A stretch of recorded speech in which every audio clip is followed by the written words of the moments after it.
जय श्री कृष्ण। गीता का 3रा अध्याय और 31वां श्लोक, जहां पर भगवान श्री कृष्ण अर्जुन से बता रहे हैं कि जो लोग मेरी इन शिक्षाओं का, कौन सी शिक्षाएं, जो कि कर्म मार्ग की शिक्षाएं हैं। भगवान ने शुरुआत से जहां 30 श्लोक पूरे हुए हैं, यहाँ भगवान ने अर्जुन से क्या कहा। अर्जुन ने प्रारंभ में कहा कि हे प्रभु, मुझे इन कर्मों में मत लगाइए, लेकिन फिर भगवान ने उसे कर्म का सिद्धांत समझाया और कर्म का सिद्धांत समझाने के साथ साथ ये बताया कि तू कर्म कर, और कर्म करते हुए तू फल की इच्छा मत कर, ये तो बात है ही, और उसके साथ साथ ये कर्म मुझी को अर्पण करता हुआ चल।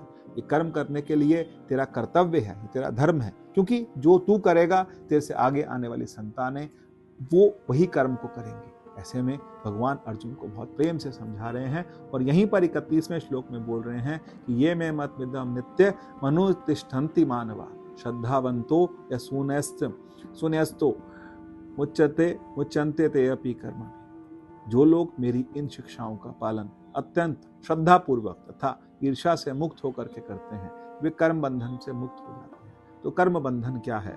कर्म बंधन ये है कि जो हम आज करेंगे, चाहे वो अच्छा कर्म होगा चाहे वो बुरा कर्म होगा, कर्म का सिद्धांत बिल्कुल अटल है। लेकिन भगवान कहते हैं कि जब व्यक्ति मुझको अर्पण करके और मुझ में श्रद्धा रखेगा और सब कर्म जो है मुझको अर्पण करेगा, तब उसके कर्म जो हैं वो कट जाएंगे। ये आपको समझना होगा साथियों कि कर्म 2 तरह के होते हैं। मनुष्य कहता है मैं पुण्य करता हूँ, या फिर दूसरा कहता है पाप करता हूँ। बेड़ी तो बेड़ी ही होती है, चाहे वो पुण्य की है चाहे पाप की है। क्योंकि अगर कहा जाए कि लोहे की बेड़ी से किसी को बांध दिया गया या फिर सोने की बेड़ी से बांध दिया गया, तो बंधा तो व्यक्ति है ही ना।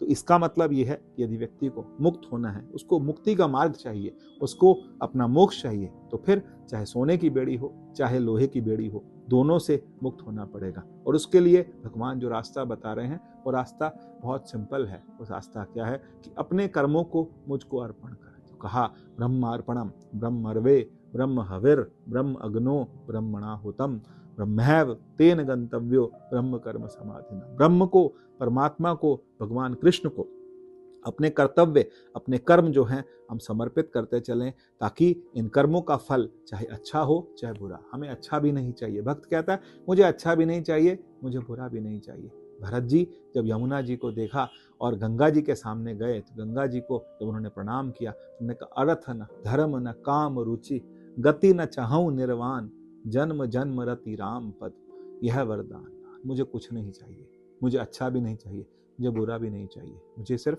भगवान चाहिए। ऐसी जब वृत्ति बनती है तब मनुष्य भक्त बनता है। तब मनुष्य जो जीव है वो भक्ति के मार्ग पर चलता है या फिर ज्ञान के मार्ग पर चलता है। ज्ञान के मार्ग में मनुष्य भगवान को ज्ञान से प्राप्त करता है। ज्ञान मतलब भगवान सब जगह है, भक्ति मतलब भगवान इस स्थान पर है, यहाँ पर है। तो भक्ति जब उसकी पराकाष्ठा पहुंचती है तो ज्ञान हो जाता है। तो भगवान की जो शिक्षाएं हैं उनको श्रद्धापूर्वक सुनना पड़ेगा, क्योंकि पहली चीज आती है श्रवण, दूसरी आती है मनन और तीसरी आती है निधिध्यासन। पहला सुनिए ढंग से सुनिए, और सुनने के बाद उसका मनन कीजिए, और मनन करने के बाद उसको जीवन में उतारिए। यही शिक्षाएं भगवान की हमें भगवान तक पहुंचाए। जय श्री